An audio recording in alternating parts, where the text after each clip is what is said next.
Welcome back to Positive Energy. I'm Nicole Robinson Gaines, and we are in day 25 of our Bible in 1 Year reading challenge. We've been following the Bible in 1 Year plan with Nicky Gumbel. You can find that at Bible.com on your computer or through the Holy Bible app on your cell phone or tablet. If you've missed any days, they're always available on our channel's homepage. All right, let's get started. Psalm chapter 15. O Lord, who shall sojourn in your tent? Who shall dwell on your holy hill? He who walks blamelessly and does what is right, and speaks truth in his heart, who does not slander with his tongue, and does no evil to his neighbor, nor takes up a reproach against his friend, in whose eyes a vile person is despised, but who honors those who fear the Lord, who swears to his own hurt and does not change, who does not put out his money at interest, and does not take a bribe against the innocent. He who does these things shall never be moved. Matthew chapter 17, verses 14 through 27. And when they came to the crowd, a man came up to him, and kneeling before him said, Lord, have mercy on my son, for he has seizures, and he suffers terribly. For often he falls into the fire, and often into the water. And I brought him to your disciples, and they could not heal him. And Jesus answered, O faithless and twisted generation, how long am I to be with you? How long am I to bear with you? Bring him here to me. And Jesus rebuked the demon, and it came out of him, and the boy was healed instantly. Then the disciples came to Jesus privately and said, Why could we not cast it out? He said to them, Because of your little faith. For truly I say to you, if you have faith like a grain of mustard seed, you will say to this mountain, Move from here to there, and it will move, and nothing will be impossible for you. As they were gathering in Galilee, Jesus said to them, The Son of Man is about to be delivered into the hands of men, and they will kill him, and he will be raised on the third day. And they were greatly distressed. When they came to Capernaum, the collectors of the 2 drachma tax went up to Peter and said, Does your teacher not pay the tax? He said, Yes. And when he came into the house, Jesus spoke to him first, saying, What do you think, Simon? From whom do kings of the earth take toll or tax? From their sons or from others? And when he said from others, Jesus said to him, Then the sons are free. However, not to give offense to them, go to the sea and cast a hook, and take the first fish that comes up. And when you open its mouth, you will find a shekel. Take that and give it to them for me and for yourself. Matthew chapter 18, verses 1 through 9.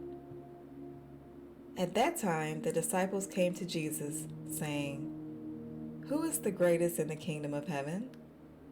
And calling to him a child, he put him in the midst of them, and said, Truly, I say to you, unless you turn and become like children, you will never enter the kingdom of heaven. Whoever humbles himself like this child is the greatest in the kingdom of heaven. Whoever receives one such child in my name receives me, but whoever causes one of these little ones who believe in me to sin, it would be better for him to have a great millstone fastened around his neck and to be drowned in the depths of the sea. Woe to the world for temptations to sin! For it is necessary that temptations come, but woe to the one by whom the temptation comes. And if your hand or your foot causes you to sin, cut it off and throw it away. It is better for you to enter life crippled or lame than with 2 hands or 2 feet to be thrown into the eternal fire. And if your eye causes you to sin, tear it out and throw it away. It is better for you to enter life with 1 eye than with 2 eyes to be thrown into the hell of fire. Genesis chapter 49. Then Jacob called his sons and said, "Gather yourselves together, that I may tell you what shall happen to you in the days to come. Assemble and listen, O sons of Jacob. Listen to Israel, your father. Reuben, you are my firstborn, in might, and the firstfruits of my strength, preeminent in dignity and preeminent in power. Unstable as water, you shall not have preeminence, because you went up to your father's bed, then you defiled it. He went up to my couch. Simeon and Levi are brothers. Weapons of violence are their swords. Let my soul not come into their counsel. O my glory, be not joined to their company. For in their anger they kill men, and in their willfulness they hamstrung oxen. Cursed be their anger, for it is fierce, and their wrath, for it is cruel.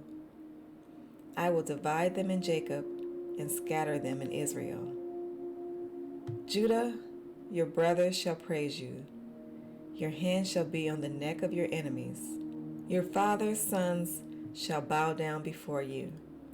Judah is a lion's cub. From the prey, my son, you have gone up. He stooped down. He crouched as a lion, and as a lioness, who dares to rouse him? The scepter shall not depart from Judah, nor the ruler's staff from between his feet, until tribute comes to him, and to him shall be the obedience of the peoples, binding his foal to the vine, and his donkey's colt to the choice vine. He has washed his garments in wine, and his vesture in the blood of grapes. His eyes are darker than wine, and his teeth whiter than milk. Zebulun shall dwell at the shore of the sea. He shall become a haven for ships, and his border shall be at Sidon. Issachar is a strong donkey, crouching between the sheepfolds. He saw that a resting place was good, and that the land was pleasant, so he bowed his shoulder to bear, and became a servant at forced labor. Dan shall judge his people as one of the tribes of Israel. Dan shall be a serpent in the way, a viper by the path, that bites the horse's heels, so that his rider falls backward. I wait for your salvation, O Lord. Raiders shall raid Gad, but he shall raid at their heels. Asher's food shall be rich, and he shall yield royal delicacies. Naphtali is a doe let loose that bears beautiful fawns. Joseph is a fruitful bow by a spring. His branches run over the wall. The archers bitterly attacked him, shot at him, and harassed him severely, yet his bow remained unmoved. His arms were made agile by the hands of the mighty one of Jacob. From there is the shepherd, the stone of Israel. By the God of your father who will help you, by the Almighty who will bless you, with blessings of heaven above, blessings of the deep that crouches beneath, blessings of the breasts and of the womb. The blessings of your father are mighty beyond the blessings of my parents. Up to the bounties of the everlasting hills, may they be on the head of Joseph, and on the brow of him who was set apart from his brothers. Benjamin is a ravenous wolf, in the morning devouring the prey, and at evening dividing the spoil. All these are the 12 tribes of Israel. This is what their father said to them as he blessed them, blessing each with the blessing suitable to him. Then he commanded them and said to them, I am to be gathered to my people. Bury me with my fathers in the cave that is in the field of Ephron the Hittite, in the cave that is in the field at Machpelah, to the east of Mamre in the land of Canaan, which Abraham bought with the field from Ephron the Hittite to possess as a burying place. There they buried Abraham and Sarah his wife. There they buried Isaac and Rebekah his wife. And there I buried Leah. The field and the cave that is in it were bought from the Hittites. When Jacob finished commanding his sons, he drew up his feet into the bed and breathed his last, and was gathered to his people. Genesis chapter 50.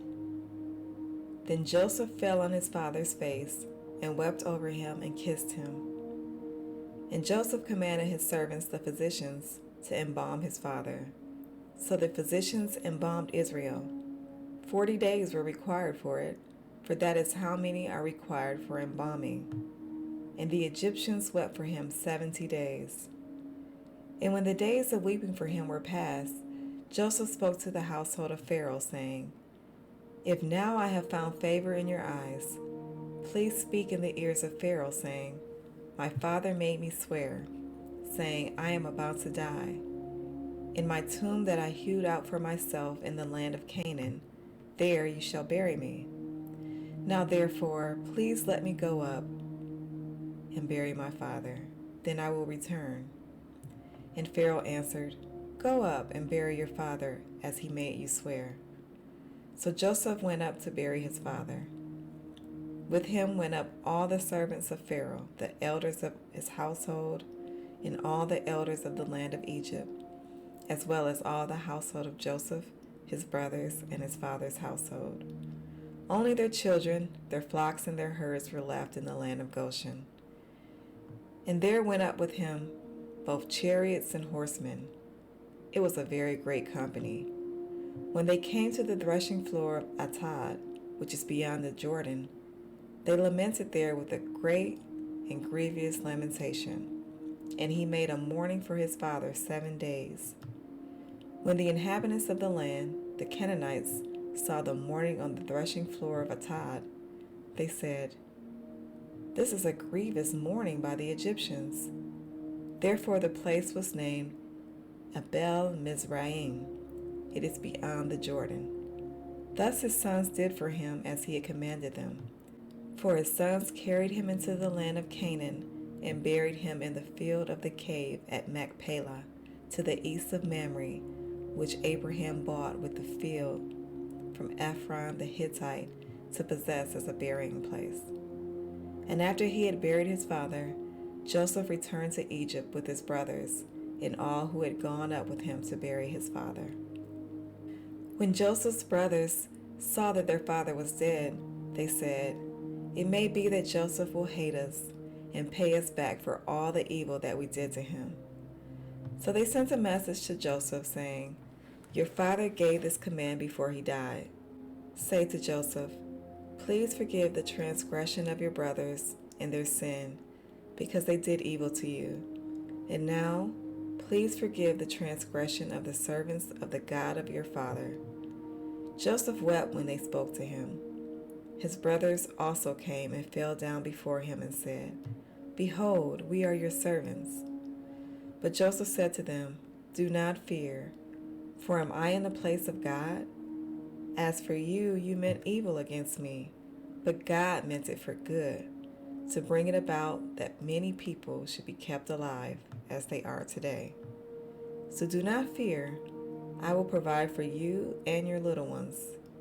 Thus he comforted them and spoke kindly to them. So Joseph remained in Egypt, he and his father's house.